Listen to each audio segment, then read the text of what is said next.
గురుగారు మార్చి నెలలో మేషరాశి వారికి ఎలాంటి ఫలితాలు ఉండబోతున్నాయి? ఎలాంటి రెమెడీస్ చేసుకుంటే బావుంటుందంటారు? మనకి మేషరాశి కనుక చూసుకుంటే ఈ మార్చి మంత్‌లో ఫస్ట్ ఇందులో ఉన్న నక్షత్రాలు చూద్దాం. అశ్విని 1, 2, 3, 4 పాదాలు, భరణి 1, 2, 3 పాదాలు, తర్వాత మనకి కృతిక ఫస్ట్ పాదం. ఇవన్నీ మనకి మేషరాశి కింద వస్తాయన్నమాట.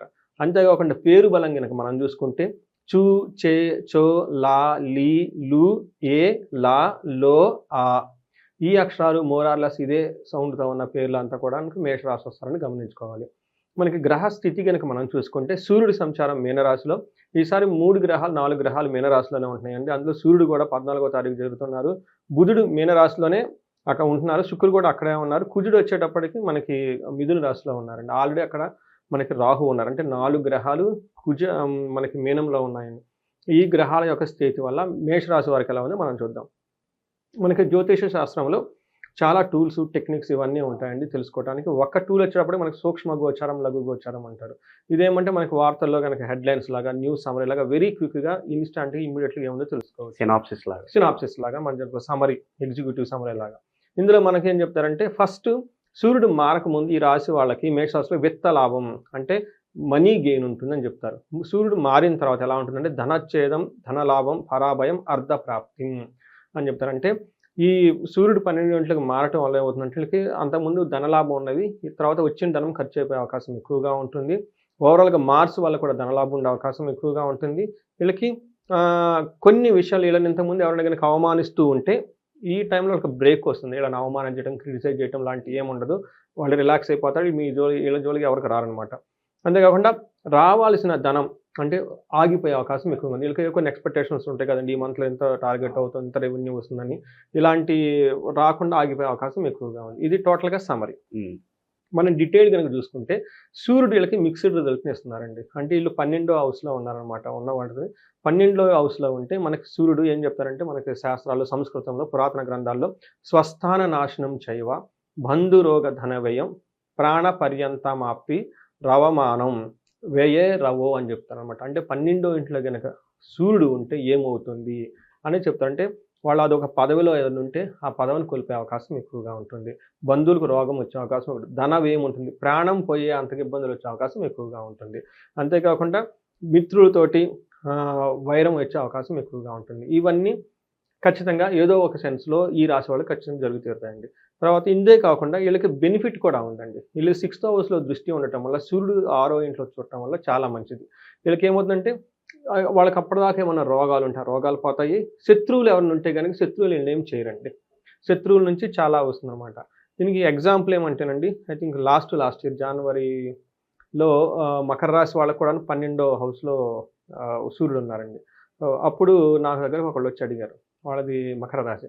అండి గురుగారు మాకు జాబ్ వచ్చిందండి. అంటే కంగ్రాచ్యులేషన్స్. ఎనీవే ఇప్పటికి ఏలినాటి శని ఉంది కదా! ఇంకొక 3, 4 మంత్స్ ఉంటుంది. ఆ తర్వాత అంతా బాగుంటది. డోంట్ వరీ గో హెడ్ అని చెప్పాను. ఆ తర్వాత నాకు 1 మంత్ తర్వాత 45 డేస్ తర్వాత మళ్ళా ఫోన్ చేసి చెప్పారు. గురుగారు జాబ్ పోయిందండి. నా పెర్ఫార్మెన్స్ సరిగ్గా లేదు అని. సో అదేమంటే 12వ స్థానంలో రవి ఉన్నా, జన్మస్థానంలో రవి ఉన్నా ఇలాంటివి జరుగుతూ ఉంటాయి. ప్రొఫెషనల్ రిలేటెడ్ మ్యాటర్స్‌లో చాలా టఫ్‌గా ఉంటుంది. అది ఒక ఎగ్జాంపుల్. సో ఈ రాశి వాళ్ళు చూస్తున్నట్టయితే కింద కామెంట్స్ పెట్టమని చెప్పండి. వాళ్ళకి కూడా తెలుస్తుంది మిగతా వాళ్ళు చదువుకుంటుంది ఎంతవరకు కరెక్ట్ అనేది. తర్వాత 3rd హౌస్‌లో కుజుడు ఉండడం వల్ల ఇది చాలా మంచిది. యోగ్యతను ఇస్తుందని చెప్పుకోవాలనమాట. కుజుడు వీళ్ళకి 3వ ఇంట్లో ఉండటం వల్ల ఏమవుతుందంటే విత్తలాభ, సదా ఆరోగ్యం, ఇష్టసిద్ధి కార్య, ఇష్టశుద్ధి, సుఖావహ, అంతేకాకుండా వస్త్రలాభో, ధన ప్రాప్తి, తృతీయ స్థానికే కుజు అని మనకి సంస్కృతంలో మహర్షులు చెప్తారు. ఏమంటే 3వ ఇంట్లో గనక సూర్యుడు ఉంటే ఏమవుతుంది? ధనలాభం కలుగుతుందంట వీళ్ళకి. అంతేకాకుండా ఆరోగ్యం బాగుంటుంది. కోరుకున్న అన్నీ చక్కగా జరుగుతూ ఉంటుంది. తర్వాత వస్త్రలాభం ఉంటుంది, ధనలాభం ఉంటుంది, బంగారు వస్తువులు కొనే అవకాశం ఈ రాశి వాళ్ళకి ఖచ్చితంగా ఉంటుంది. సో ఇది గుర్తుపెట్టుకోండి. అంతేకాకుండా వీళ్ళకి 6వ ఇంట్లో, 10వ ఇంట్లో దృష్టి ఉండటం వల్ల మనీ ప్రకారంగా చాలా బాగుంటుంది. 10th హౌస్‌లో ఉండటం వల్ల కెరీర్‌లో ప్రోగ్రెస్ కూడా ఉంటుంది. కొత్త ఆపర్చునిటీస్ రావడము ఇలాంటివన్నీ. ఖచ్చితంగా మనం గనుక చూస్తుంటే వీళ్ళకి సూర్యుడి వల్ల, కుజుడి వల్ల చాలా ఉపయోగం కలుగుతుంది ఈ రాశి వాళ్ళకి, మేష రాశి వాళ్ళకి.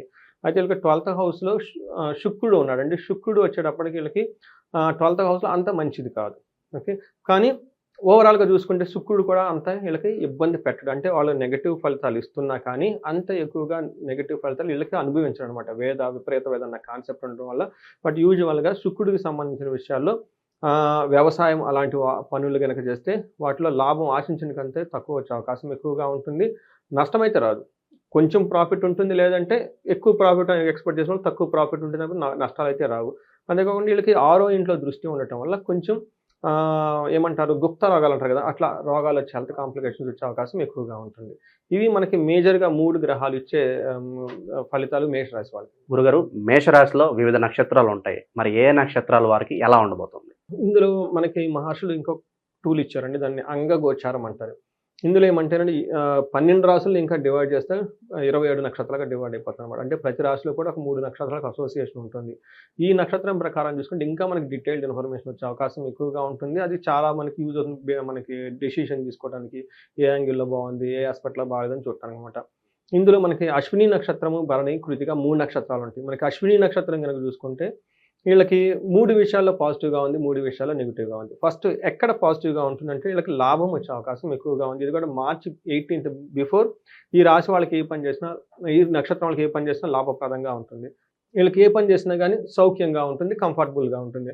అయితే 3 విషయాల్లో చాలా జాగ్రత్తగా ఉండాలి. ఒకటి కలహము, గొడవలొచ్చే అవకాశం ఎక్కువగా ఉంటుంది. రెండోది నాశనము.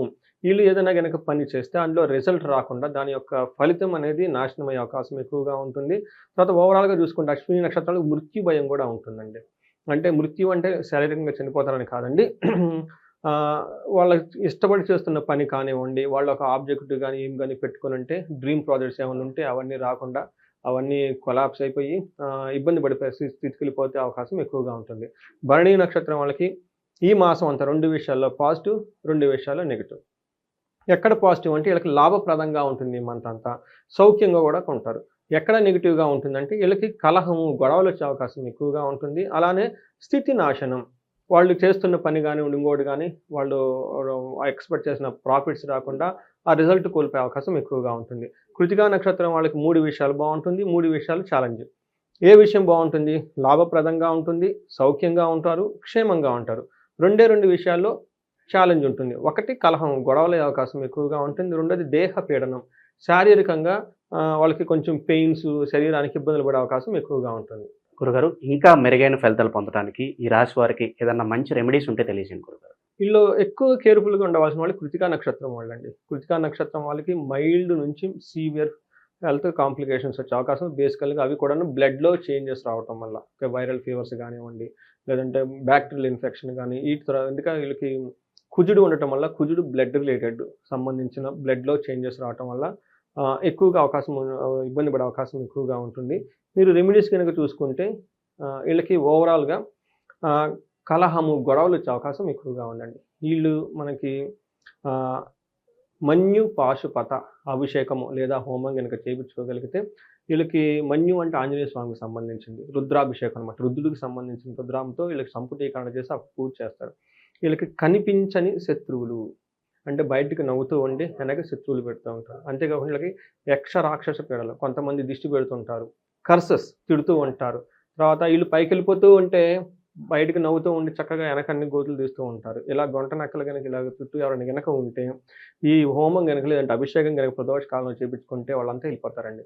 ఈ కోర్టు కేసులు, తర్వాత ఒకళ్ళ మీద ఒకళ్ళ నిందేసుకోవటము ఇవన్నీ పోతాయి. చాలా పవర్‌ఫుల్ అండి. అది చేసుకోవచ్చు.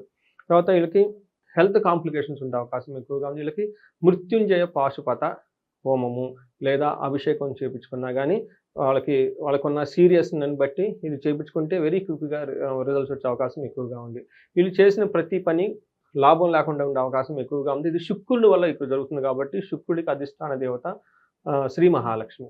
సో, అమ్మవారికి సంబంధించిన వీళ్ళకి ధనం వెరీ క్విక్‌గా రావటానికి, లేదంటే కోల్పోయిన ధనం మళ్ళా తిరిగి రావటానికి, లేదంటే అసలు ధనం రాకపోతే ధన ప్రవాహం రావటానికి వీళ్ళకి లక్ష్మీ కుబేర పాశుపత హోమం చేపించుకున్నా, లేదంటే శ్రీ సూక్తంతో సంపుటీకరణతోటి మహాలక్ష్మి విశేష హోమం చేపించుకున్నా గానీ వాళ్ళకి 3-6 మంత్స్‌లో వాళ్ళు ఏదైతే కోల్పోయారో మొత్తం తిరిగే అవకాశం ఎక్కువగా ఉంటుందండి. మార్చి నెలలో ఓవరాల్‌గా మేషరాశి వారికి ఎలాంటి ఫలితాలు ఉంటాయి? ఎలాంటి రెమెడీస్ చేసుకోవాలి? చాలా అద్భుతంగా వివరించారు. ధన్యవాదాలు.